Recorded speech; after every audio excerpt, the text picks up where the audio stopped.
So guys, let's see.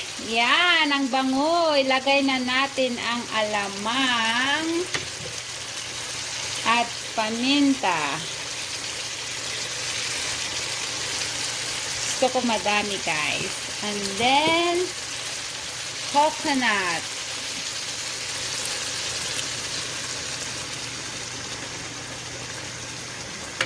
Yan, madaming coconut. Ito, coconut cream.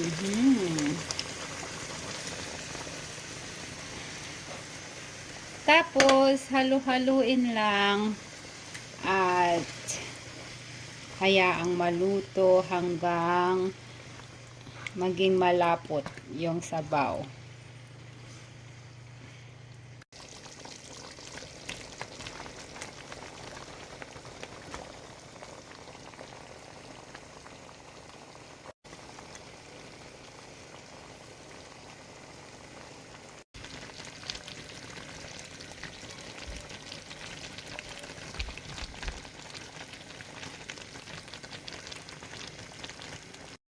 So guys, ito na ang pork binagoongan. So, looks so yummy. So guys, kakain muna ako bago ako papasok.